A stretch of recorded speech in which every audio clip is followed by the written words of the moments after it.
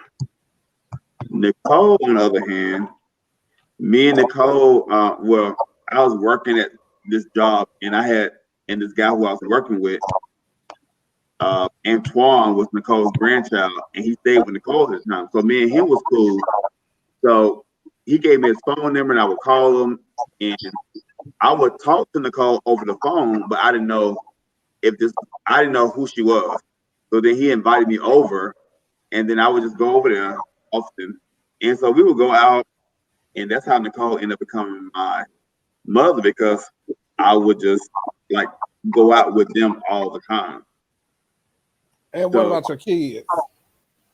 My kids, actually, my first like 4 or 5 kids, they have nothing to do pageant related. They're just like, they don't go to pageants. They just like kids. It's like, oh, we all cool.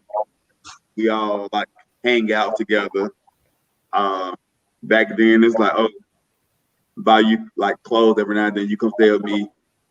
But then after Jada became my child, then that's when I started getting pageant like kids after Jada. But I don't want any more kids. I'm done with that. Well, I always say that I don't want no more kids, but you never know who like may enter your life, and for whatever reason they might enter your life. When I first got, when I first got Tevin and Tiffany, Sherman, and all of them at the beginning, like, and Kevin had made mention that like somebody was older than her. All of my kids were older than me at the time. I forgot who the person was that was like the one that was younger than me. But all of my kids, either they were a year older than me, or maybe 2 years older than me, or whatever. But it wasn't, all of y'all was older than me. But it wasn't even the fact that, you know, it wasn't an age thing. You know, Nicole comment. What she said, it haven't came up. I haven't seen it. Right. Child, Neil, your child said I wasn't convincing. So my child went to Continental the year Nicole won. Oh, there you go. He said, oh, child, her talent wasn't believable to me.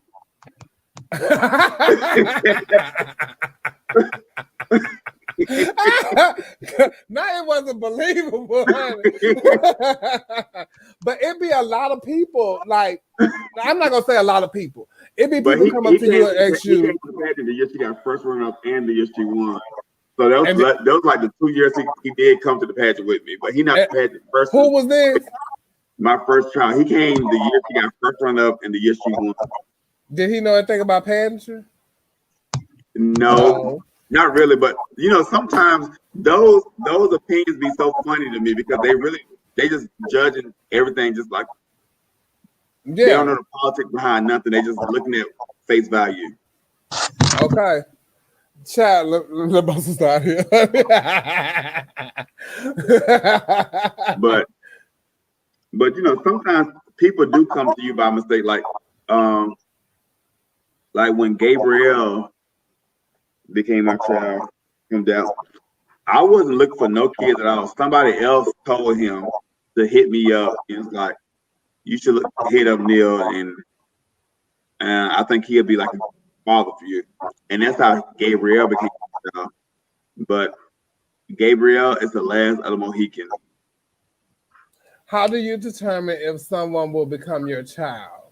Well, for me, is like I said, it's different for me because I want to have a relationship with my kids, and I want to have a relationship with you on a personal level.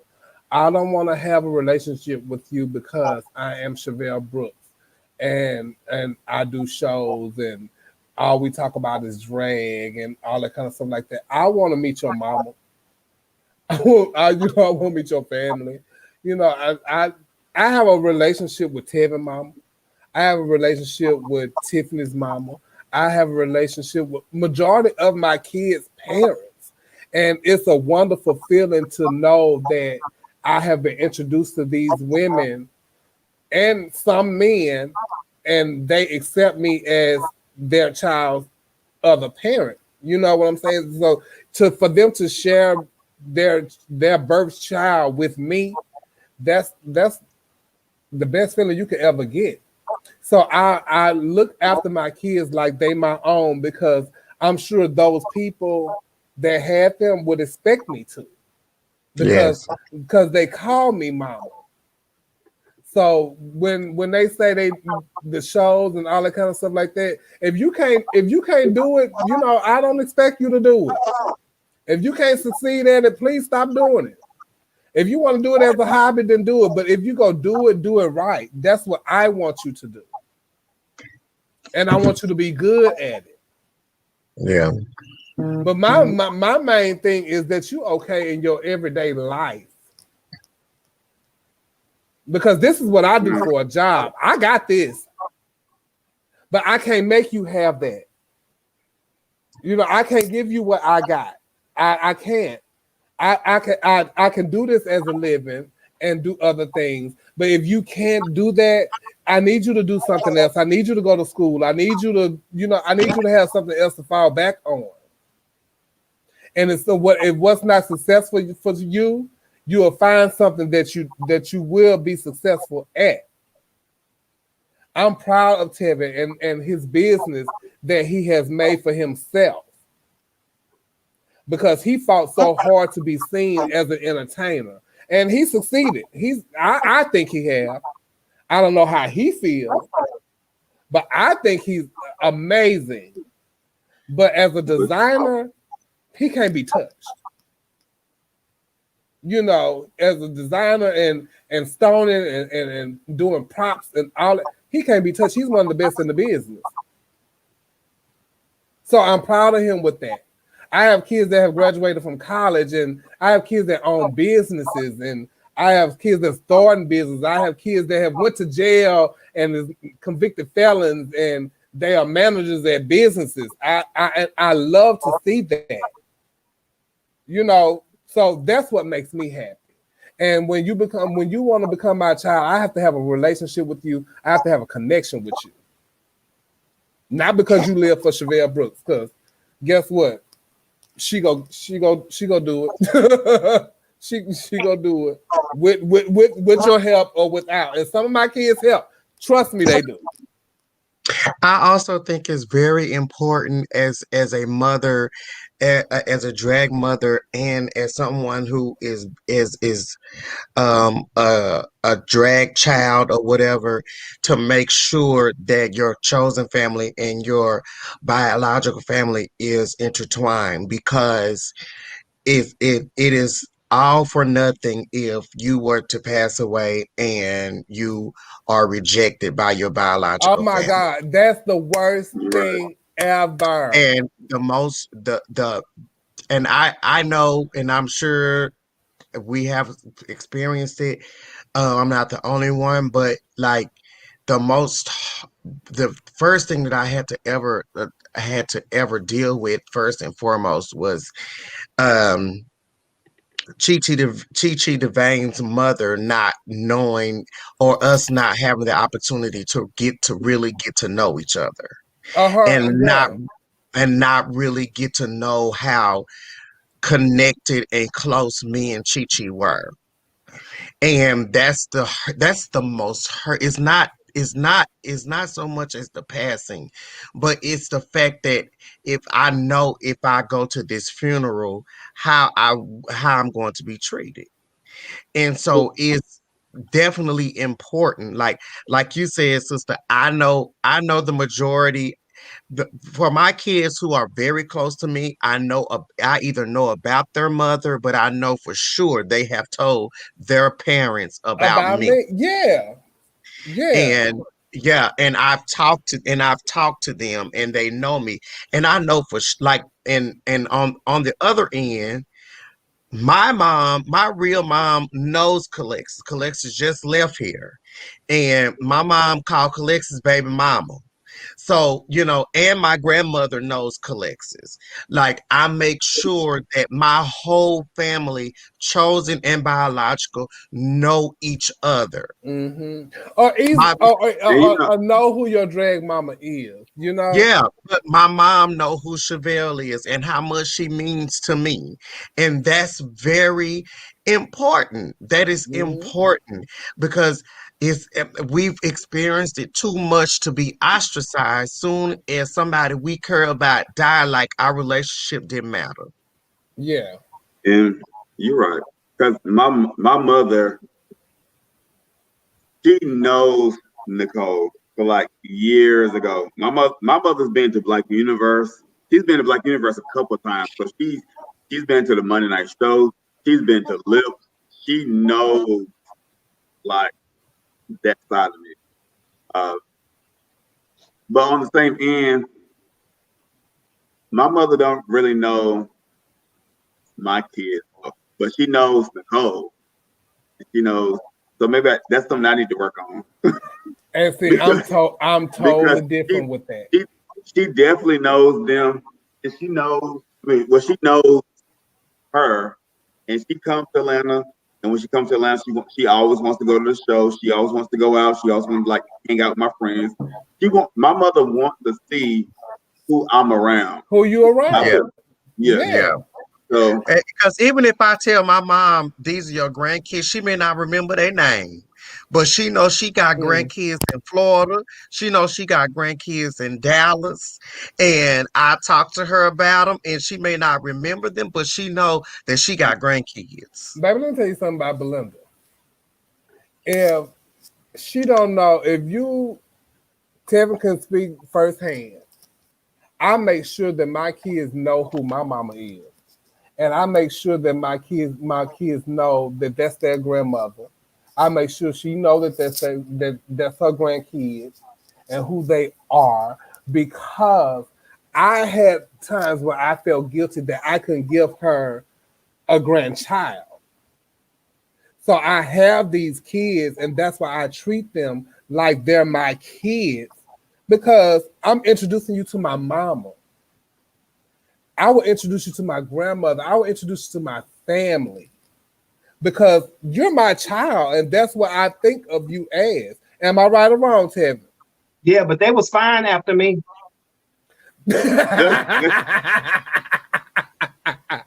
Like all of the, my family know all. If they have any kind of encounter with me and they can come here and meet my family, they have that chance to. They have that chance to. Yeah, because me and my every family is not like that though. But my mom's coming up here in October and stay with me for a whole week, so I might have. That gives you a chance to. You have a lot of functions. Yeah, you always have a card set and all of that. This will give you the chance to introduce Toby and Nicole to your mama. Well, she already know Nicole. She know Nicole for a long time ago, over 10, 15 years ago. So she definitely knows Nicole. And I'm gonna even go as far as to say, I have I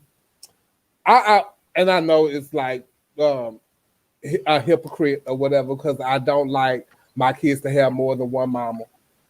But I've never had just one daddy. So I have daddies for different reasons, and Jerry Bird really showed me during the time when I was sick, and how he came to my house with his ventilator and drove an hour to my house to sit up while I was in the bed with a wound 7 inches deep, with a colostomy bag and all of that, to sit up and bring me supplies and sit in the living room and talk to my mama and my grandmother for 3 hours. That man never had to do that, but he did. So that right there shows a different type of respect that I have for him. You know what I'm saying? So I try to, people that are close to me or means anything to me, I try to let my mom and them know this is what these people do, for me, because a lot of people don't see what our community does for us. Right. And you know, a lot of people shun like how what happened to Kennedy with the Chi situation, but the community comes together for your child. And families need to know that we do come together for each other. And that's why I try to involve everybody. And my mama saw, even though she knew, because my mama been around gay people before we even discussed like what it was for me. So she even noticed, but to see like how the people came together for me at a time when she was barely able to help me. So you got to introduce your family to these people. Yes. And let them know, you know. The heterosexual community, not all of them, but the majority of them, they automatically think it's a joke because they have never experienced it. They don't know that what we have chosen is something real, and that we have spent the majority of our life with our chosen family. Oh wow. Yeah, you know, and the thing that word chosen is like really big because you know your mom, your dad, your brother, you don't choose them, but you're like gay family, you really choose them. So that bond to me sometimes it goes much deeper than Yes. your Yes. biological family. Like Because Alita I'm gonna said, tell you to something. those of you who don't have kids, do you want them biologically? Exactly, because some of them you didn't ask for. Yeah. Yeah, I wish I had biological kids. Then I wouldn't be taking care of these grown ass punks. Lord Jesus. No, but you know, I enjoy like my kids. Like I can't even at this point in my Okay, life, guys. I can't even imagine life without even my kids to get on my nerves. They get on my nerves, but I couldn't even imagine going day to day without a Zodiac in my life or a Jada or a Yaheem. Like they make my day. I love all my kids. I enjoy them. A lot of us are in our chosen families during times we are where we most need them. You know, I during the time doing the things that was going through when I wasn't home and I was with my chosen family, I needed them. You know, I was still battling with my sexuality, still battling with, not even wanting to go to school, and battling with drug issues. And it was a lot of things that I was battling with. And you don't battle that with your regular family. You battle that with your chosen family because that's who you with. And when you have a good chosen family, that chosen family is going to fight with you during that growing season of your life. Yes, right. I want to make a confession. I used to struggle with the fact that I couldn't give my mama kids, grandkids a lot. I even was approached about having a child, and it was from someone that I've been knowing for a very long time, and I struggled. I even struggled with that. And before my dad passed away, I talked to him about it. We even talked about it. I was like, okay, but then I thought about the child and what could I give the child, and I'm just not gonna give somebody my child and not be involved in the child's life. But I thought, was I even ready to be a parent? And I didn't even know. And see, I have a choice. Some people didn't have a choice, to have the children that they have. I have a choice, and I didn't follow through with it because she didn't follow through with it. But I'm okay with that. And but in my mind, I'm okay with that. But I still struggle with the fact of, was my mama okay with that? Because she never had anything to say that I have something going on. That's why I treasure my kids so much, even though they're not mine. I think of them as my own. Yes, regardless. How y'all I know, child. So, you know, we can be distant. We don't have to talk all the time, but yeah. you know that you will always be my child. And we can disagree. I honor that. I can never disown anybody that I have claimed to be my child. I can't do it. I have one time, but I have one time, but that was only because we didn't have that connection. I have that connection with, I think, every child that I have considered my child. Now, how they feel about me, I don't know. That's a whole nother story. You know, they might feel a certain type of way about me, but bitch, if I said you my child, you my child. If I disowned you, you know that I stopped messing with you. Yeah. I can't even imagine getting to the point where I disown or even get into it with my kids to the point where I don't even. We've had disagreements, but I've never had a point where I just completely turned off, like off button at all. Like in all the years of all the kids I've had, I've never had that moment where we say, you know what, it's just best for us to separate and never be in that space with each other. So, but in some situations, some situations expire. Some relationships expire, and you know, and sometimes you have to let certain things go for the betterment of you. But some things are maybe worth fighting for. Yeah, but I haven't got to that point where I really had to fight for it. But I just figured if I did get to that point, I would fight for it. Yeah, I've been in that situation a couple of times. What, Mama? I think most things are worth fighting for if you really want the relationship. I haven't the child that I felt like that I pushed away is only because I felt like I was disrespected.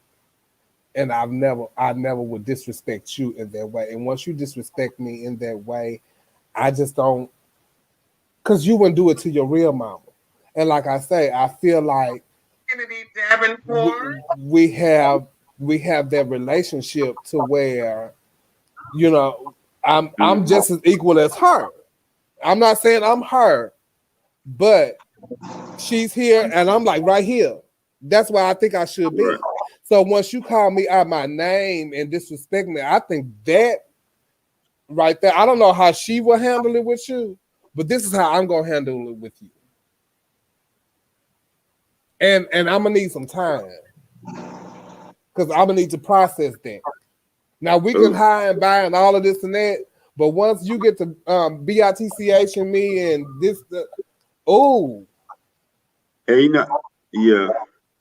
Somebody put a comment in there to what? Do you feel all your kids should act as siblings? Ideally, in the ideal world, yes. But I have kids that used to like each other, but they fell out with each other. And you know, in the ideal world, yeah. But it doesn't happen like that all the time. And I have 3 kids now who don't like it. Well, 2 of them don't like one person. The other person don't care that the other 2 don't like them. It's just a whole mess.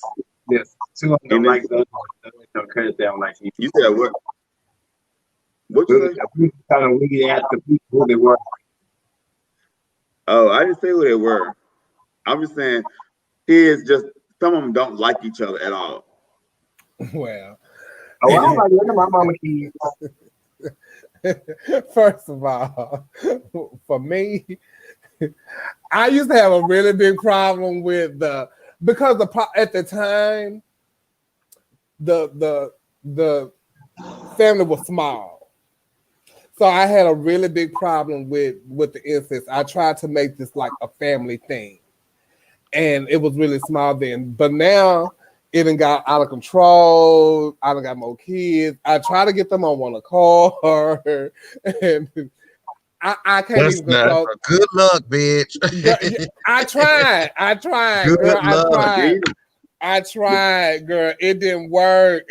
Oh my God, it didn't work a couple of times. Sometimes you can't control, girl. And sometimes, you know, when the kids, because it might be different for a drag mom, but like for me, the kids have each other, they do different things, and then they have each other, and then they fall out with each other. They like each other. They like each other for a couple of weeks, and then they fall out with each other, and then I have to listen to it from both sides. And then you can't have no family function because don't nobody like each other. Right. And that was the problem I was trying to let them know. Look, I like to enjoy my kids all together. I like to enjoy like when the grandkids come. I can't have y'all. Y'all don't want to come together because y'all done had each other and y'all done fell out. Thing is, this past Sunday, I had something and it was 3 of them that didn't like each other, and I knew it, but I told each one of them, I'm doing this to my house, and I actually told them the other person's gonna be there. So, because I still want you to come, but I also want to give you the option. I want to give you the head. You didn't pull a Candace with Monique on the Housewives and not let them know. I'm like, come. I want you. Like, I'm always gonna invite everybody. I'm gonna give you the heads up. I invited everybody. But see, I understand the dynamic of, okay, you played with your brother, it didn't work out for some of them, or y'all just don't mesh well together. And that also thing.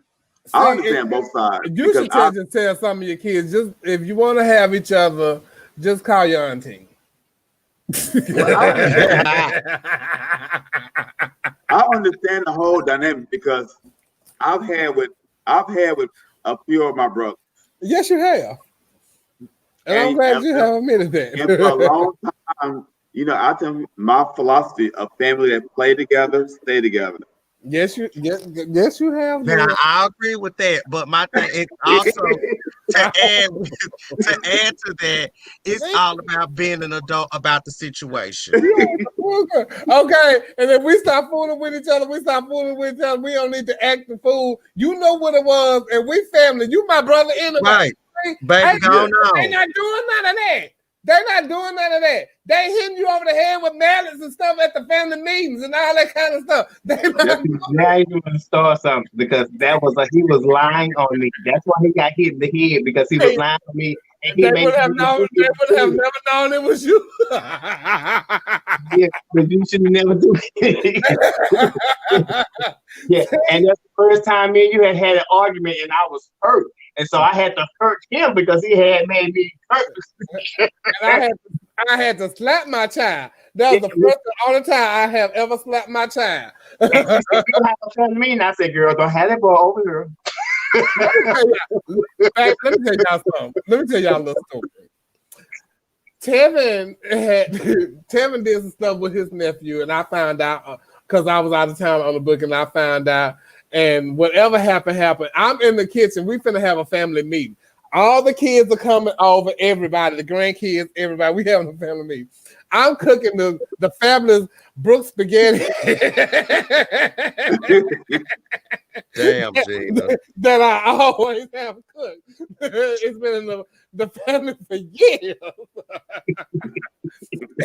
And they all in my room watching drag videos on the VCR. So that let y'all know how long ago this was. It was on the VCR. They all in the bed. And Tevin is in his room. Tevin never comes out. When the people started coming, Tevin went to his room and he did not come out. Tevin waited till everybody got there. Tevin had came in the kitchen with me. We was talking. I had him do some stuff. He went back to his room. Next thing I heard was, oh my God! Oh no! Tevin went to his room, got a mallet, not a hammer, a mallet. Child, the mallet was at least this long in handle and was about this thick. But back there you go, the mallet. And it was orange and it was heavy. And went and hit the child over the head with the mallet. God. Blood is squirting everywhere. Now, mind you, all I know is I told him to call your nephew and have him come over to the house and have you decorate the house for Christmas while I was out on the booking. When I come back, it's all kind of tape. So Tevin hit the child over the head with the mallet. I'm going crazy. I done shook the shit out of Tevin, slapped him out. Child, it was a mess. The child didn't want to go to the doctor. He wrapped himself up and sat there for the meeting. And Tevin went to his room mad. Now let me tell y'all how petty Tevin been petty for years. Y'all think Tevin has just started this? Tevin been petty for years and spoiled. So we all in the living room having a meeting. I have like Tevin was supposed to be at this table with us because my first 3 kids, it was Tiffany, it's supposed to be Tevin and Sherman. And like all of them was at the head, we was at the head of the table. Tevin didn't want to come out. When Tevin came out, Tevin had on all black. And told her, y'all said I was going to my funeral, so I came dressed appropriately. Damn. Come on, Tevin. Tevin have always been the way he is, child. And didn't want to sit at the table with us, had sat on the edge of the couch. And paid it, honey. Tevin, child, my child has. Let me tell y'all how Tevin don't give 2 F's about nothing. Tevin got into a fight with Tommy Ross.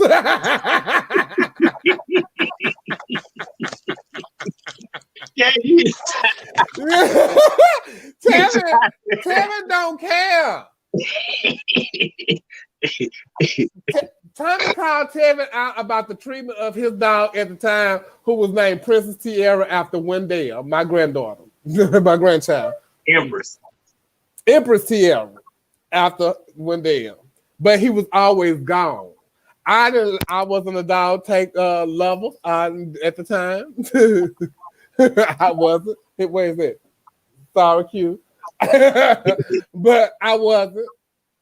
Tevin would leave the dog in the room and would come back and check on the dog every 2 days. Because he was out doing his thing. Y'all gotta understand, Tevin just came on. Tevin been gone for a minute. He been down college learning. So Tevin was out doing his thing. Tevin would keep the dog in the room and close the door. Tommy had a problem with the fact that Tevin would leave the dog in there, but we would play with the dog and take the dog out and do all the things with the dog. But we would put the dog in the room because we didn't want Tevin to say nothing about the dog because that was his dog. Tommy said something about the dog, and baby, they went to baby back and forth. Y'all ain't never seen Tommy come out of character.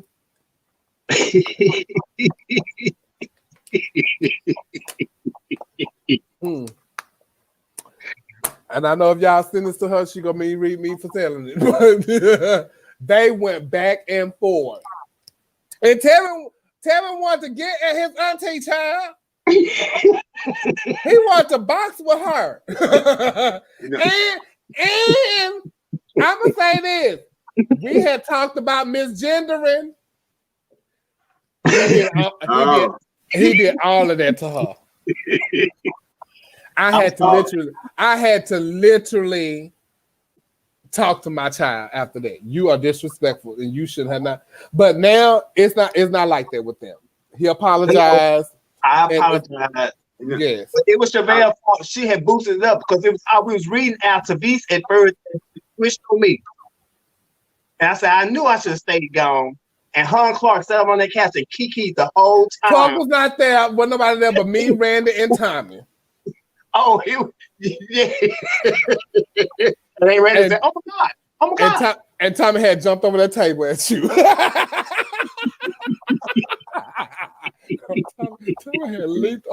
Tommy leaped over the coffee table.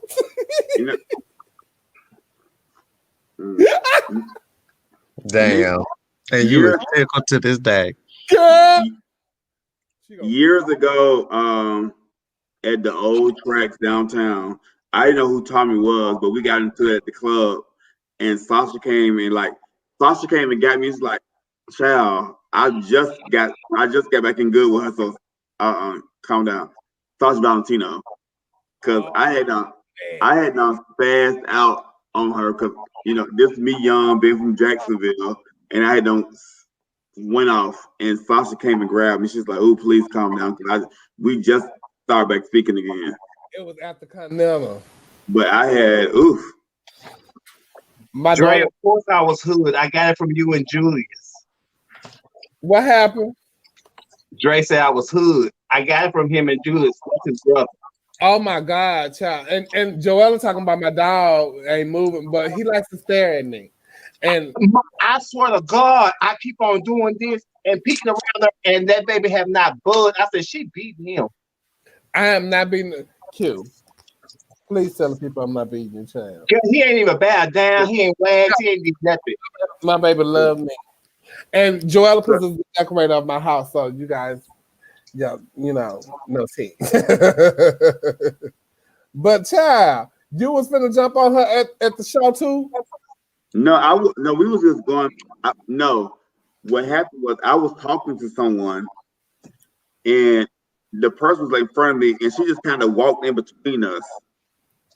Tommy? And, yeah, but this is like years ago at the old track.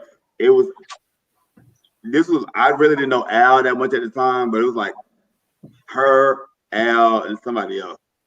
Oh my God. And I just clicked. Oh Lord. But initially I just said, well, damn, they rude as hell.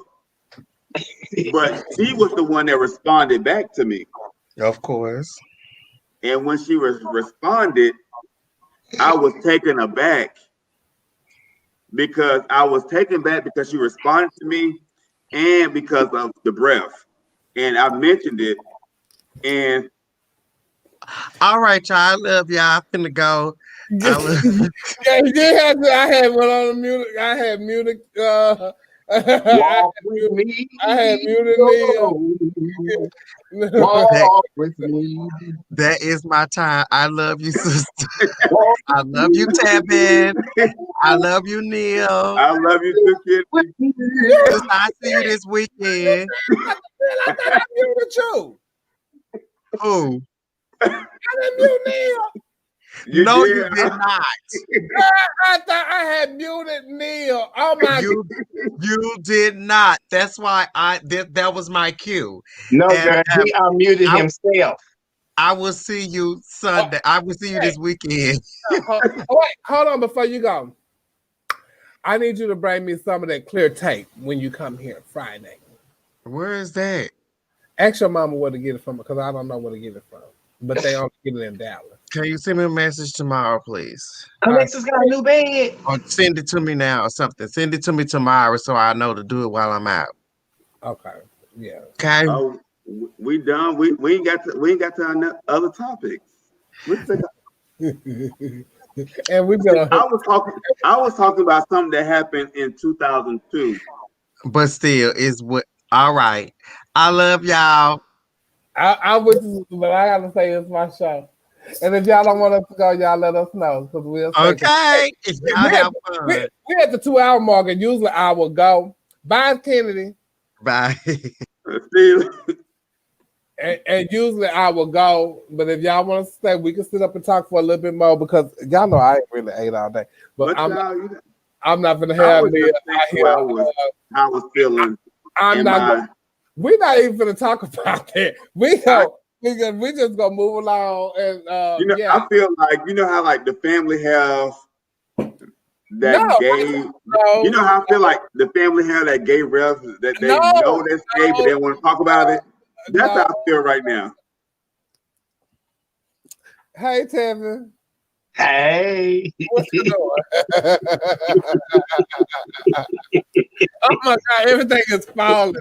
Everything is falling over here. Everything, my life is falling. Everything. Yeah, unmute yourself again, Neil. I'm muted Neil.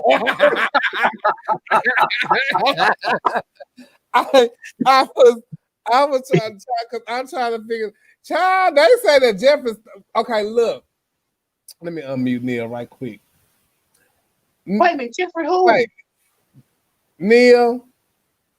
To me. Okay, hello, Neil. Yeah. Child, do you see this? I just actually read that story earlier, but they didn't talk about what the boyfriend took from him, but he called the boyfriend an effing scum for robbing him. But I don't know. He didn't say what the boy took. Effing scum. Yeah, but he didn't say what the boy. So I don't know what the boy took though, based off of what I read. Jeffrey who? Okay, Jeffrey. The makeup artist. He's a makeup. Well, he was a makeup artist, but he's a makeup guru now. That they sell like all his makeup stuff at Morph. He's like a big makeup ambassador.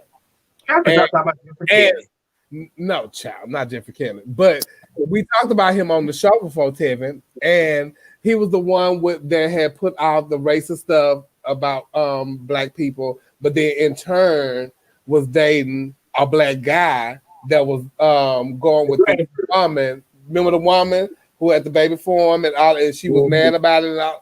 That's who we're talking. Wait, give us the tea, and he is exposing Jeffrey's tea. So was it all a scam? I'm sure. Yes, sure Jeffrey Star is the androgynous person, the one that wears the makeup. And he was probably waiting for to come up and saying, "Let me see what I can get from him." At the end of the day, that's what it was all about. At the end of the day, and so they were saying that Jeffree Star was doing that for publicity and because of the stuff that he had did and said before. But now it get me that the boy intercepted himself into Jeffrey to slay her at the end of the day. You want to make your racist comments? Okay, well, I'm gonna lay up here, but you something you probably done had her, gave her the meat and all that kind of stuff. Yeah. You pleased her. Apparently, he did what he had to do to make him feel very comfortable. And see, when you make somebody feel comfortable, you're gonna leave your house and you're gonna leave me in your house, and I'm gonna do whatever I want to do in your house. I'm gonna take everything I want to take because now you're very comfortable. And I don't see a problem with it. But he was supposed to back up the truck. Well, Jeffrey never said everything that like he they did R. Kelly. Joella could say he took jewelry. What'd you say, Tim? People take everything. He left his wife. Yeah, you're supposed to pull up and take this out of here. You're supposed to say each one of these. I'm doing just what you said the niggas do. Yeah, you're supposed to take this. You're supposed to take this, and these two. It's what? I'm gonna try to sell. I'm not saying what he did was right. However, I understand because I feel like a lot of women date men who are wealthy or have money for the come up too. So he did his come up and he bounced. He found something in Jeffrey's room that would cancel Jeffrey. Well, what in the hell? You think he found his original nose in there? On his back. On his original back, girl. How about that? Who is unfolding on? Look, I need to go and get the tea because, baby, if it's unfolding, we need to know over here our point of view so we can give all the tea. I literally saw that story like right before I went to the gym. Oh, really? Mm-hmm. And I haven't seen nothing, honey. I don't even follow Jeffree Star. What I need to be looking for, I'm on Jeffree Star Cosmetics now, and I don't even see it. I saw it on what's name? B Love Scott or whatever. I saw it on their page. Lord have mercy, it's a mess. I can't believe, and he was a cute guy too. Now that's just me put that out there. He was really nice, very, very sexy, very, very, very finesseful, very beautiful by candlelight.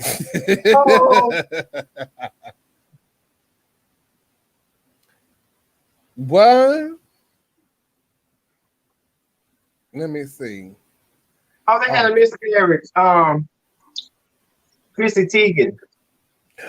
Yes, Nicole was telling us that Chrissy Teigen and John Legend. John Legend lost their son, their baby tonight. That is really sad. Like, for real. That is hurtful. Yeah, so say a prayer for John Legend and Chrissy Teigen. It's one thing. It's really sad. Well, it's really sad when anybody have a miscarriage. But she is so hilarious on Facebook. I mean, on her like Instagram and Twitter pages. Oh, Chrissy Teigen. Yes, I love Chrissy Teigen. So it's sad that they're going through this. It really is. Hold on, child. We have just got some tea here. Especially with John Legend. I just love some John Legend. I don't know what you wanted this. Just delete them off Snapchat, and this is settled. My lawyer screenshotted your threats, and you signed you signed non-disclosure agreements where you cannot say my name or post any photos. I don't get why you won't just give me my stuff back. You put my health at risk, and all I showed you was oh my God. You put your health at risk, all those surgeries you done got done. You put your health at risk if you done laid down and then put the condom on, Joe. Let's just say this is going to ruin you. Oh. This list goes on, but I wouldn't want to make you deactivate. Who is here for the tea? Okay, hold on. Oh, this is from him. I found something in your room as well as care if I share with your supporters. Your last guy left because you effed his close friend. That's sad, not to mention. Gained so much info in such a small amount of time. All of this is allegedly coming from this guy's Twitter page. It's crazy because I'm a real genuine person and I really didn't want to get to this point. Tell them why your last dude left. Tell Shade Room open their oh my God. Everyone thinks Jeffree Star has nothing to hide, right? Jeffree Star deleted his previous. Huh? What my girlfriend's got to do with it? Well, who got to do with it? I don't even really know who Jeffree Star is, and furthermore, I really don't think I really care about the story. I do. This is Jeffree Star. I mean, I know who the person is because, like, when we initially talked about it a few weeks ago, but prior to us talking about him in the relationship, I'd never heard of the person because I don't wear other people's makeup. I don't support other people's makeup. If I you don't wear makeup at all, right? And if I did, I would do my own makeup. So okay, well, that's how you feel about it. That's your point of view. Ain't nothing wrong with that. But really we have viewers on here like Mike, like you and Tevin. Tevin, you wear makeup. Now, but you might not. You might not. With Nia. I said I don't wear his makeup, but I wear makeup. I don't wear his makeup either, but I want to make sure my viewers don't wear his makeup. For those on here that does wear makeup, I don't want y'all to go out here to Morph and buy them palettes and stuff. Because girls that I work with, they buy them palettes and them brushes, and I don't want y'all to support that because he's a racist and all that kind of stuff like that. So that's the only. And see, that's nothing. What is Morph? I never heard of Morph. Morph is a cosmetic line. Oh, okay. Yes. The guy's name is Andre Marhold. That's the guy name. I never knew his name. He's cute though. Yeah, it's his medical ref. What? They said he wasn't coming back. What? Child, that's another thing that's allegedly too, because who just sit around with their medical records in their house? Just sitting around. I don't have somebody racist. like Y'all get I know Hollywood Unlocked got the T on IG, honey. See, that's what I'm just telling y'all. It's very messy. So if we gonna be a talk show, we got to get into the know. Y'all might not wear the makeup and all that kind of stuff, but y'all got to get into know because this is what's going on. This is the tea. I'm sitting here. I'm alert and waiting for it. Don't hold it. They telling y'all, no, you gotta, when they tell y'all want to go and get it, you gotta go and get it for yourself. Like I'm going right now. Listen, like I don't know how to work all that stuff. You got you gotta learn how to work if you're gonna be on this show, baby. I'm just letting you know, cause look, there you go right there with his cute self. There you go. There you go right there. Wait, it's gonna be. Oh, I remember him. You remember him, but you don't remember her. Yeah, because he was standing behind Marilyn Manson. Yeah, right here. Marilyn Manson, yeah.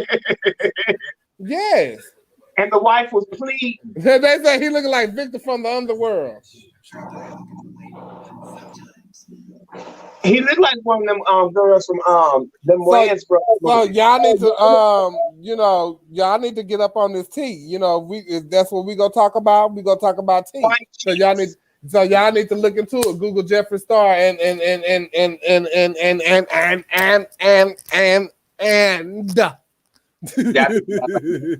Well, I had heard about it already. I just didn't bring it up because it wasn't a topic that was on the agenda. But I heard about it earlier tonight. But no, it wasn't on the agenda. We on the after show. So guess what? If it go on by the time we get to the show on Wednesday, we got to talk about it, right? Yes. You know what I want to talk about?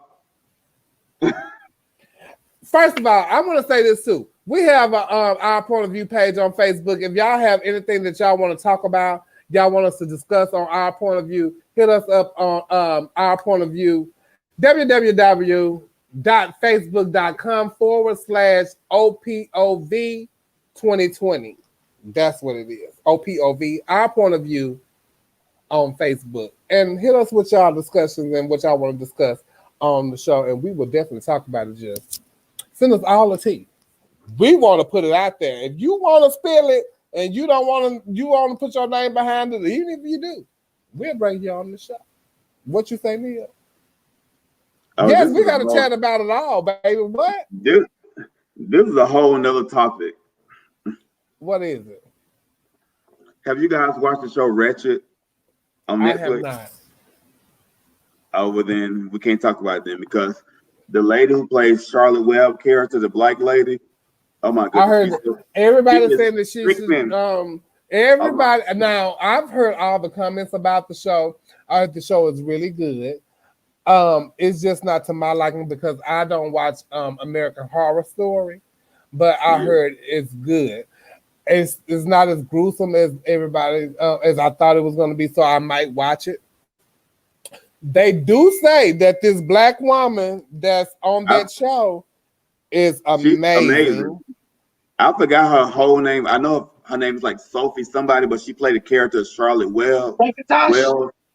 And she is sickening from her opening role to the end. I mean, she just but what kills me is the fact that everybody is saying Emmy. They just had them, baby. They she just had that. So she, this role got to be monumental and memorable in order for her you to remember a year later. Yes, by the time the Emmys come out. So scandal tease.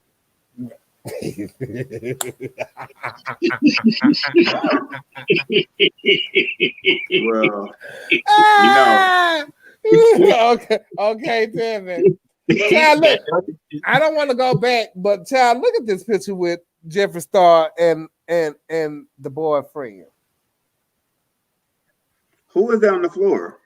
Jeffree Star, and his feet is on him while he getting a haircut. See that's crazy. You know what I'm saying? Oh, that's the name. Her name is Sophie. Sophie, that part at the end of whatever that is. Thank you, Gregory. We appreciate that, John, because I would Small Gregory. I would have never She was known. y'all should watch it just for her. She was amazing. Okay, Now she don't show it to probably like the third, maybe the fourth episode. Is Kerry Washington in it? No. Oh, I can't watch it. Oh, Kerry Washington. I thought they can't. Who is that? But no. All I know is when I'm watching, I gotta go watch Wentworth because that's my show, and I'm watching it on everything. Okay. I gotta find new things to watch. I was just telling Chevelle earlier that I don't have anything else. Like, it's no shows on TV. I don't watch all my drag race. I just finished Drag Race Canada. I just finished watching Drag Race Vegas. See, I can't watch that much Drag Race. Drag Race Vegas was so amazing to me. I enjoyed it every episode. It wasn't amazing to me. That Derek Barry Queen pissed me off fooling with my my girl Asia. But you know, you gotta have some people that's gonna stir it up. Yeah, she was very you about the situation. She was very you about the situation. Yes, she was. Yes, she was very you about the situation. I don't know who Naomi was. No, I don't think I would have did what Derek Barry did. But Naomi, yes, you would have. Just out of the blue. Cause see, like if they were playing truth or dare. But if I choose to attack somebody, it's gonna be like deliberate and with a purpose, not just somebody who I like don't have a beef with. Really, it sounds like you've been watching Scandal too. Well, okay. Oh no. Let me tell y'all. Let me bring y'all up. I am the Scandal. Let me bring y'all up so y'all know what me and Neil are talking about. On the show, Naomi, what's her name? Smalls. Naomi Smalls. What's the other queen? Asia O'Hara, and who was the other? Cameron Michaels.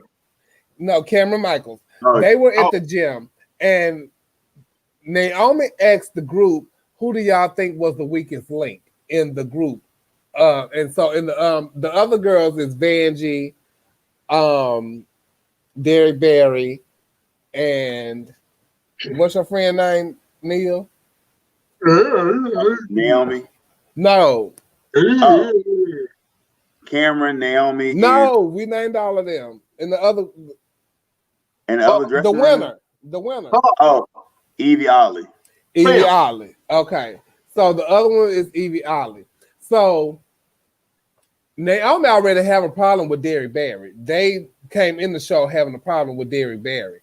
So is Asia, Cameron, and Naomi. Naomi say, who do y'all think is the weakest link in the group? Asia in turn tell her, you are the weakest link because you're never on time. You miss this. You do that. Your time management is off. Naomi gets upset about it and goes in the dressing room to tell Evie Ollie, Vanjie, and them about Asia, saying that she was the weakest link. So that made them feel some type of way. So when they get to the house to have like a kumbaya moment and fun, they play truth or dare, and the bottle spins on her. She say on Asia, she say truth, and Derek Barry feels like it's the time to say, well, why did you say that Naomi was the weakest link of the group? There wasn't a time to do that. You, Naomi, was being messy. You don't even like Derek Barry, first of all. And you were being messy because you thought Asia should have said Derek Barry. Well, maybe it's Asia's fault because Asia should have said Dare. No, Asia should have said true. Asia should have said true. But you know what my thing is, when I was talking to somebody about it the other night, I had told them it would have went the way that they have wanted at that present time for TV. Because when Derek Barry would have came to me with it, I would have told her, I said Naomi, and the reason why I said Naomi was because of X, Y, and Z.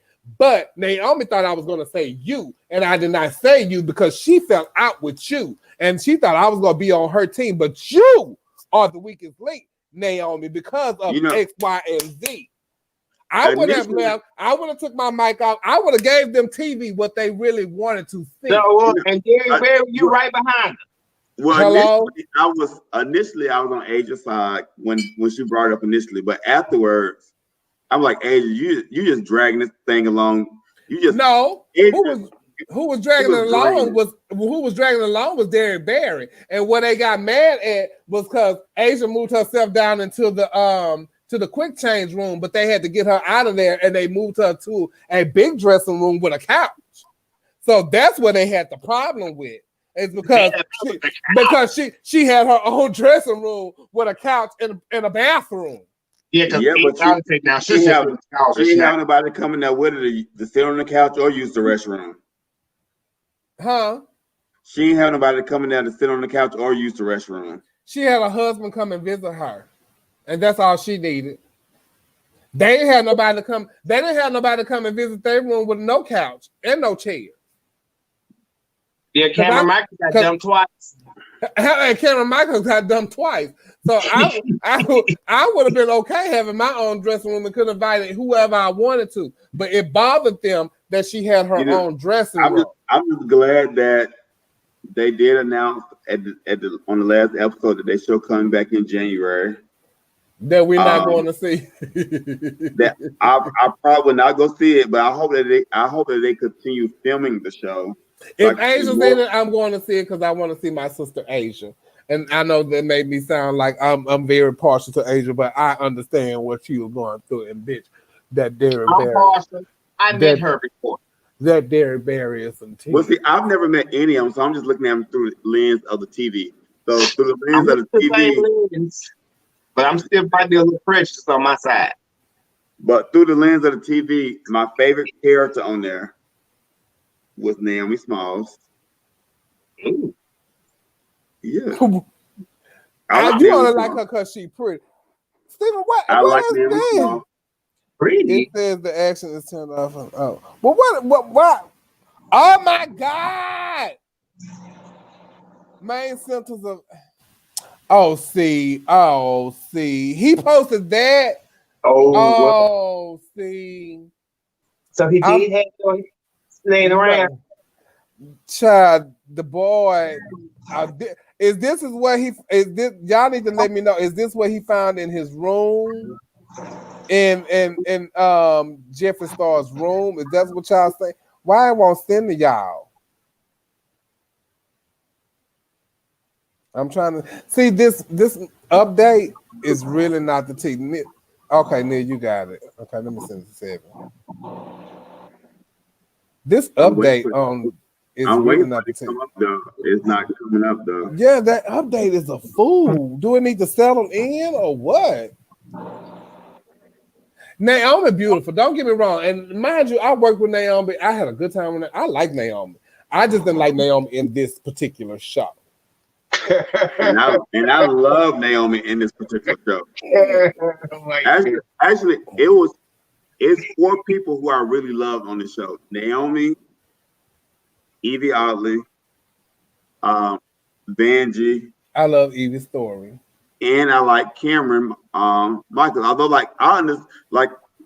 their stories are relatable to me. I understand their stories. So, do you feel like some of their stories are made up? And just Derek Barry and Asia, I didn't really connect with their storylines and what they were going through. Those 2 I can kind of go without, but the other 4 I kind of enjoyed them. I enjoyed them a lot. I enjoyed Evie Oddly's story. I enjoy Asia's story because I like Asia. That's my girl. So regardless of what, I'm going to enjoy her story. I didn't know that Asia was getting married. I knew she had a boyfriend, but I didn't know she was getting married. All the other stories, they were boring. They were boring to me. So that's all I connect to Vanjie, and I can connect with Vanjie on a level about the relationship type of thing. Hold on a second. Vanjie and Cameron Michaels and that's why their relationships. I can understand where that's coming from. Like you're someone in the whole gay lifestyle community who people are seeing as Cameron and Vanjie, and you're looking for somebody to love you for your who you are outside of that. And it's hard because they're looking at people who they got to decipher if they're a fan or if they really like them or not. So I really want both of them to find love. I like a lot. Vanjie, I love the scene with her and her mom. I just love the show, period. I actually like the show a lot. It's like one of my favorite shows. And it was on season 1. Have you watched it, Tevin? With Drag Race? No, like the Vegas, because I watched the whole thing. It just wasn't that interesting to me in that type of setting. It wasn't what I was accustomed to. So I was trying to get into it, but it was just falling flat for me because like the storyline was just never messy enough. It wasn't like it wasn't all the way messy. Like Naomi and Derek Barry was kind of like the messy ones at the beginning, and more so Derek Barry. But somebody should have got hit for it to be that type of situation. Someone was supposed to get hit. It shouldn't be like RuPaul backstage. Somebody should have been actually hit. Y'all at home, out loud, and person, somebody should have been hit. No, these girls making too much money in Vegas to be hitting people. The storyline wasn't meeting up for me. So when we come in January, I'll be trying to make sure that the have and the have-nots are on or something. What's that show? I mean, shit, that's what I'm saying. So y'all saying they boring, that's how I feel about it. No, they not boring to me. They not boring to me. I would definitely watch Drag Race anything over the have and the have-nots. Dre, what was the question? Because I don't see it. But he said it's in your inbox. Oh, wait, no, it's not. I will watch anything over the have, anything over Tyler Perry, anything. Because the conversation can last for 3 weeks, 4 weeks, and they in the same conversation. So I'm just like, with that, I just can't judge. I'm like, ooh, okay. I gotta find something else to watch because now I don't have any. Carlita asked me what was Wentworth. Wentworth is a version of.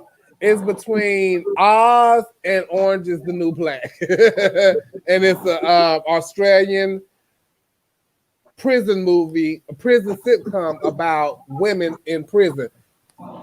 It will keep you starting with it's 8 seasons. I think the 8th season is now, but it haven't came to Netflix yet, so you get 1 through 7. It's absolutely But that's a lot of seasons. 8 seasons. Oh, baby.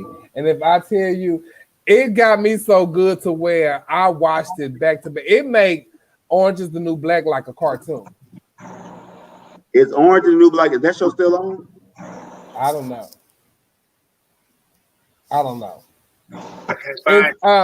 It's on Netflix right now. The new season is out on if you have a Fire Stick, you can like pull it up because it's on the Australian TV network. But Netflix got it. Start with season 1. If I tell you, it's like Oz and Orange is the New Black. I don't even think it's like Orange is the New Black because Orange is the New Black don't even give out what they. It's so much going on in Wentworth. It's so much corrupt. It's corrupt in the prison system. It's corrupt in the prison system. It's corrupt with the inmates. It's the inmates is in with the prisoners, and the we have a warden. They don't have a warden. They have a governor. They call it governor, and the governor is like the warden of the prison. The governor is some teas. It's so much oh my God. Wentworth is one of the best shows on Netflix. It's one of the best shows on Netflix. I'm gonna have to go and watch it since I'm looking for different things to watch. Oh my God. Oh, I'm watching since I finished Ratchet. Now I'm watching Umbrella Academy. Find out what the name of it is. What? Oh, baby, Wentworth is the truth. And another show that I like that is coming back out. They have a couple of seasons. It's Designated Survivor. And Designated Survivor used to come on like a ABC or CBS or one of them. ABC. Mm-hmm. Oh, baby, that show right there. See, though that show, Designated Survivor and Scandal, that make me believe that there's nothing that these politicians can do. After watching Survive, I mean, what's the show? Tell me, Scandal. And Designated Survivor. I believe it all. And then to find out that there is a Kerry, what was Kerry Washington's name in that movie, in that show? Olivia Pope. To find out there is an original Olivia Pope. Oh yes. That makes me think that there's nothing that y'all can do. They could be listening to what we're talking about right now. Stephen Antonio told me I'm not gonna like the ending of Umbrella Academy. I watched one episode of Umbrella Academy and I wasn't a fan. I'm on season 1, episode 4, and right now it's like you talking about for Designated Survivor. You on season 1 of Umbrella Academy? Yeah, Designated Survivor. I'm finished with that. I watched all of that. Oh, you watched it before, Neil? Yeah, I used to watch when it was on ABC. Oh, see, I didn't watch it when it was on ABC. I thought it was like, do you know they talking about bringing another one back? Oh, really? Yes, they talking about bringing another season back. Because they did season 1 and 2 was on ABC. Season 3 was on Netflix. And they should have 4, 5, and 6. It's really good. Especially, well, you ain't finished watching, so I ain't gonna say. What are they asking about D-Wade's kid? They should let that child be a child and leave that baby alone. Oh, D-Wade child wrote a book. Like they should leave her alone and let her live her life. How y'all? Oh my God, people can be so cruel, and they only being that way because the child is in the spotlight, and her mother and father are who they are. Had she been like any other kid, it wouldn't be like nothing else. Her growing up and being who she is, we wouldn't even be discussing this, you know. Well, girl, let me ask, why did that lady have them jellies on? Oh. You talking about D-Wade child? No, the mama, his wife. They took a picture. Gabrielle Union? Yes, he was sharp. He was sharp as fuck. She had some jellies on, Jim. She had some silver glitter jelly. She probably paid $300 for them late jellies. And you know, like all that kind of stuff. I can't really get into rich people problems. Right. Oh yeah. The real Olivia Pope wrote a book. But go ahead. I'm saying those people, they rich, and that's rich people problems. And the people that's commenting on D-Wade kid and all that kind of stuff, why y'all coming on this? This boy is gonna have a very privileged lifestyle growing up, and you're gonna see him. Well, that girl gonna have a very privileged lifestyle. That girl, because she's the girl. Yeah, because he gonna get a Kit Kat before he leave high school. She already said, y'all, she's transgender. She already said that. That's what I said. But he gonna be a kid. No, he is not a he. She's a she. She already said she is transgender. So you need to get in the form of calling her she. It was an accident. I mean, she. Because even her father, calls her she. Her mother calls her. So that's what people need to, and that's what everybody's up arms about. It's okay. Like my mama told me, she knew that I was different when I was 2. When I started doing shows, my mama had already knew I was already doing shows. She just wanted me to tell her. Parents know about their kids. Oh, she's very, very smart. The girl is very, very smart. And so she's very intelligent. I didn't know you wanted to be called something else. She said that she told them. She told them herself. And that was the biggest thing. Like she came to them and told them that she did not feel like what she presented. She said to them she was transgender. That reminds me of the movie Dirty Laundry. This is my son Sheldon, and he wants to be called that. And he's one of the gays.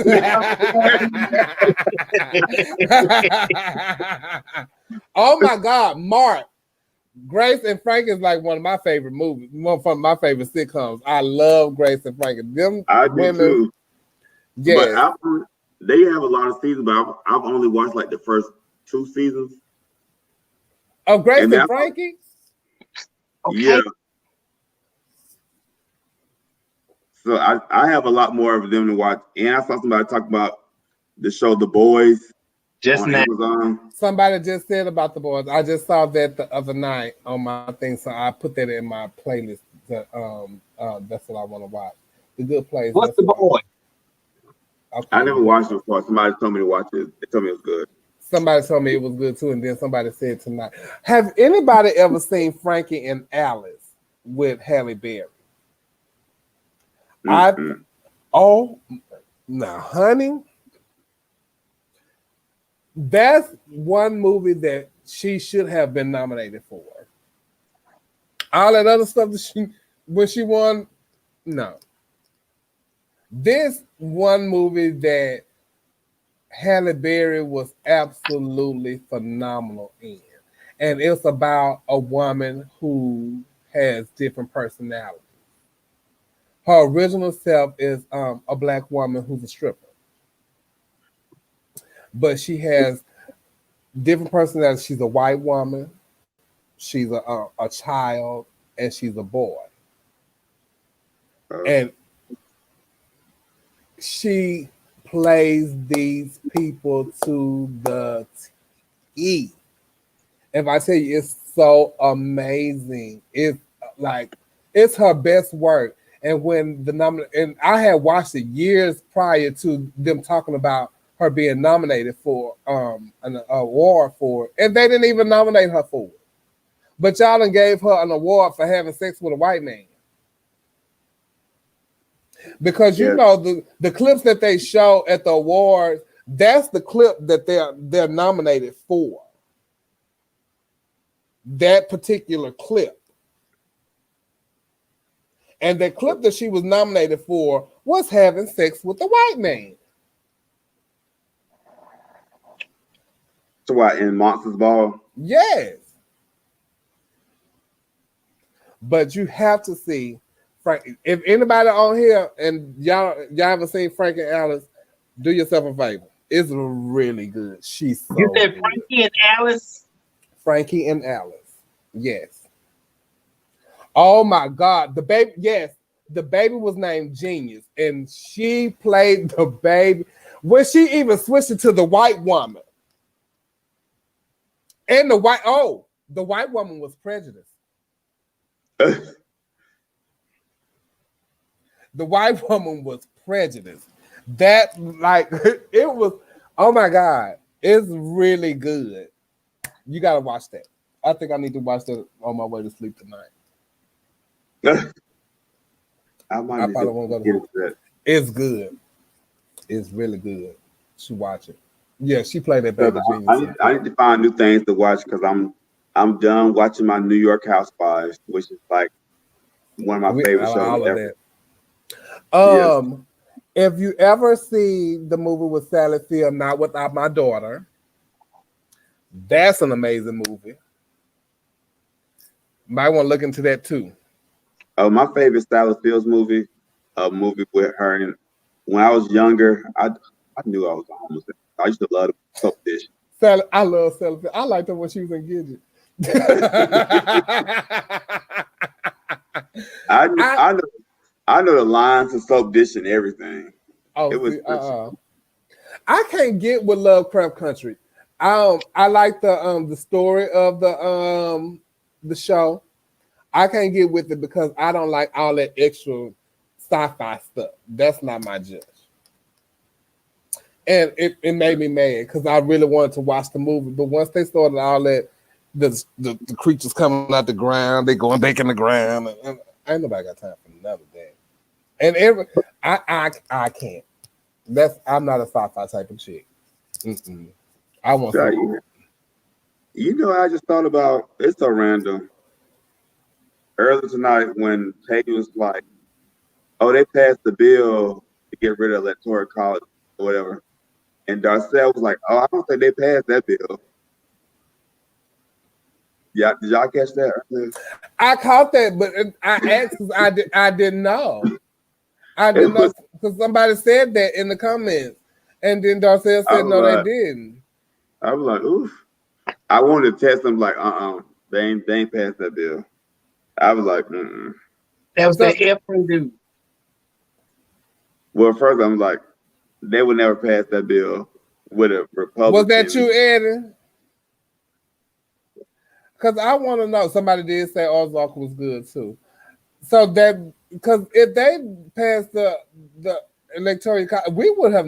I would think I would. But I think I would. That is not happening. It's not true. Yeah, because that's a lot to do. Well, and I was like, ooh. I was like, no. You know, I'm gonna go back and find out who said that because I said that and I was like, I didn't hear about that. My best friend watched Ozark. They said Ozark is really good. I watched 2 episodes. It was the 2 episodes I watched was good, and I just never went back to it. But I plan on going back to it. Now the Ozark thing, the Boys thing, I do want to go back and watch because I like those type of movies, shows like Heroes and stuff like that. I like that kind of stuff, Charm, that kind of stuff. But that Lovecraft Country, I just no. All right, y'all. We've been on here for almost 3 hours, and you know this is the after show, and we could talk all night. But I appreciate you guys for tuning in. I gotta eat something because I ain't really ate, and I've been sitting up here drinking, and it is 3:25 in the morning. I gotta go eat this zucchini that I had put on the smoker today. And guess what? I gotta go do the other stuff that I like to do that I wasn't able to do on camera tonight. Well, I'm going to go to bed. Alice. So Alice. Frank and Alice was an amazing movie with Halle Berry in it. The dual personalities, the way she went back and forth was amazing. Check the movie out. Exactly, Mark. It was every. I'm gonna see if it's on Netflix. I don't know if it's on Netflix, but you can try it and see. Well, what'd you say? Would you what? I was saying I'm gonna go to Hulu then. See if it's on Hulu then. Continue to try to find it until you find it, child. That's all I gotta say about this situation. Thank you, guys. Don't forget to share the live and share the love and let your friends know about our point of view because we're trying to do something different for the LGBTQIA plus community and for ourselves, because we gotta make a difference in this world today because we are trying to win Emmy. We want an Emmy too, darn it. But first, we want a network to pick us up. we want something to happen. So we need y'all to share it. We need y'all to tell your friends about it. We need the subscribers to pick up. We need all of that. So tune in next week where excuse me, because I've been drinking wine. Burp. Tune in next week where our guest will be Otis Mack, the Chicago's heavy diva. And we're here for conversation. And if you have something that you want to talk about, reach out to us on our Facebook page, www.facebook.com/OPOV2020, our point of view. So thank you guys so much. Subscribe. Thank you, Neil. Thank you, Tevin. Y'all got something y'all want to say? Dre, See you guys next hit week. me up. I can't find you. Okay, Dre hit Tevin up, and And hey, I'll see you guys next week. most of all, register and go and vote. Do your due diligence and vote. Please, please, please, please. Yeah. Thank you guys so much. We love y'all for free. And y'all have a blessed night, okay? Bye. And as always, remember to get your entire juice.